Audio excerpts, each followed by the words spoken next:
Capítulo 13, O Mundo Sem Culpa. Subtítulo 1, A Inculpabilidade e a Invulnerabilidade. Item 3. Na medida em que olhas para ti mesmo e julgas o que fizeste com honestidade, podes ser tentado a imaginar como é possível que sejas sem culpa. No entanto, considera isto. Não és sem culpa no tempo, mas na eternidade. Tens pecado no passado, mas não há nenhum passado. O sempre não tem direção. O tempo parece se mover em uma direção, mas quando atinges o seu fim, ele se enrolará como um longo tapete estendido sobre o passado atrás de ti e desaparecerá. Enquanto acreditares que o Filho de Deus é culpado, caminharás sobre esse tapete, acreditando que ele conduz à morte. E a jornada parecerá longa, cruel e sem sentido, pois assim ela é. 4. A jornada que o Filho de Deus estabeleceu para si mesmo é de fato inútil, mas a jornada na qual o Pai o embarca é de liberação e alegria. O Pai não é cruel e seu Filho não pode ferir a si mesmo.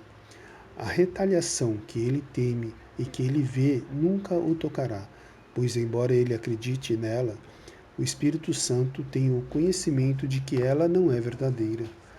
O Espírito Santo está no fim dos tempos, onde tu não podes deixar de estar porque ele está contigo. Ele já desfez tudo o que era indigno do Filho de Deus, pois tal foi a sua missão dada por Deus,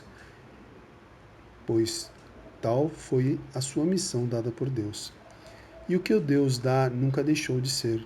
5. Tu me verás à medida que aprenderes que o Filho de Deus não tem culpa.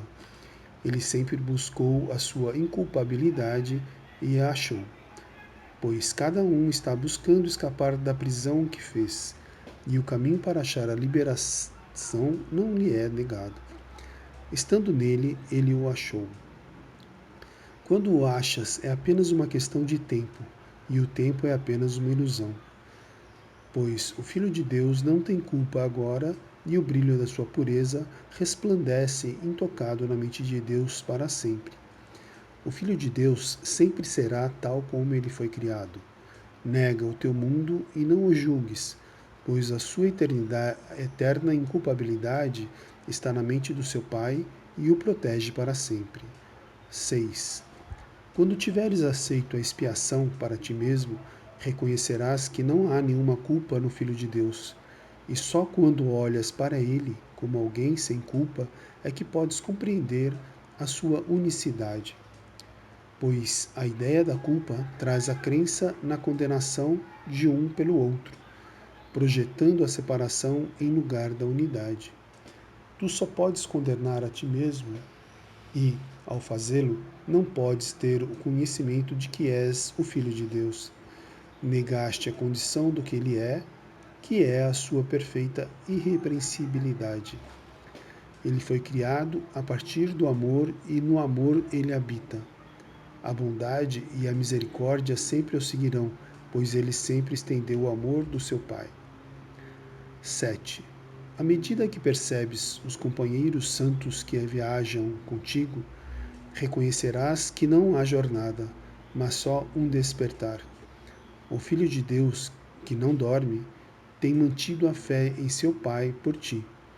Não há estrada pela qual viajar e não há tempo através do qual viajar, pois Deus não espera o seu Filho no tempo, para sempre recusando-se a ser sem ele. Ele sempre tem sido assim. Permite que a santidade do Filho de Deus brilhe, afastando a nuvem de culpa que escurece a tua mente e, aceitando a sua pureza como tua, aprende com ele que ela é tua. 8. Tu és invulnerável porque não tens culpa. Só através da culpa é que podes te apegar ao passado, pois a culpa estabelece que serás punido pelo que fizeste e depende, portanto, de um tempo unidimensional, procedendo do passado para o futuro. Ninguém que acredite nisso pode compreender o que sempre significa e, portanto, a culpa não pode deixar de privar-te da apreciação da eternidade. Tu és imortal porque és eterno, e o que é sempre tem que ser agora. A culpa, então, é uma forma de manter o passado e o futuro em tua mente, para assegurar a continuidade do ego. Pois se o que foi será punido, pois se o que foi será punido, a continuidade do ego está garantida. No entanto, a garantia da tua continuidade é de Deus, não do ego. E a imortalidade é o oposto do tempo, pois o tempo passa enquanto a imortalidade é constante. 9.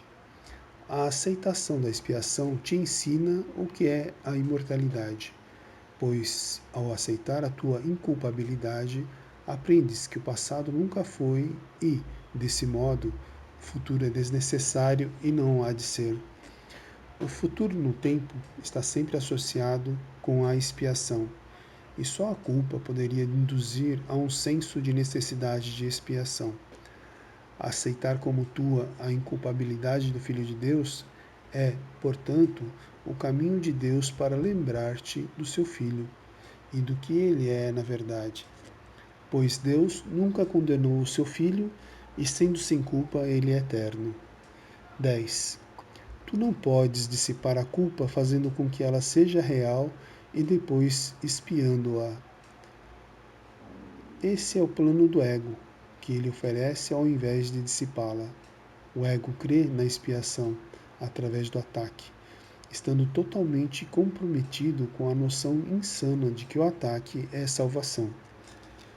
E tu, que aprecias a culpa, necessariamente também acreditas nisso, pois de que outra forma senão identificando-te com o ego, poderias manter com tanto apreço o que não queres? 11. O ego te ensina a atacar a ti mesmo, porque és culpado e isso não pode deixar de aumentar a culpa, pois a culpa é o resultado do ataque. No ensinamento do ego, portanto, não há como escapar da culpa, pois o ataque faz com que a culpa seja real e, se ela é real, não há nenhum caminho para superá-la. O Espírito Santo a dissipa simplesmente através do calmo reconhecimento de que ela nunca existiu. Quando ele olha para o Filho de Deus sem culpa, ele tem o conhecimento de que isso é verdadeiro. E sendo verdadeiro para ti, não podes atacar a ti mesmo, pois sem culpa o ataque é impossível. Assim sendo, estás salvo porque o Filho de Deus é sem culpa e, sendo totalmente puro, tu és invulnerável. Subtítulo 2: O Filho de Deus sem culpa. Item 1. O propósito final da projeção é sempre livrar-se da culpa. No entanto, caracteristicamente, o ego tenta livrar-se da culpa apenas do seu ponto de vista, pois, por mais que o ego queira reter a culpa, tu a reconsideras intolerável, já que a culpa obstrui o caminho da tua lembrança de Deus, cuja atração é tão forte que não podes resistir. Nessa questão, portanto, é onde ocorre a mais profunda das divisões, pois se tens que reter a culpa, como insiste o ego, não podes ser quem és. Só persuadindo-te de que ele é quem tu és, é que o ego tem possibilidade de induzir-te a projetar a culpa e assim mantê-la em tua mente. 2. No entanto, considera que estranha solução é o arranjo feito pelo ego. Tu projetas a culpa para te veres livre dela, mas de fato estás apenas ocultando-a. Experimentas culpa, mas não tens a menor ideia do porquê. Ao contrário, a associas com uma esquisita variedade de ideias do ego, nos quais, segundo o ego, tens falhado. Mas não tens ideia de que estás falhando para com o Filho de Deus por vê-lo culpado. Acreditando que não és mais quem és, não reconheces que estás falhando a ti mesmo.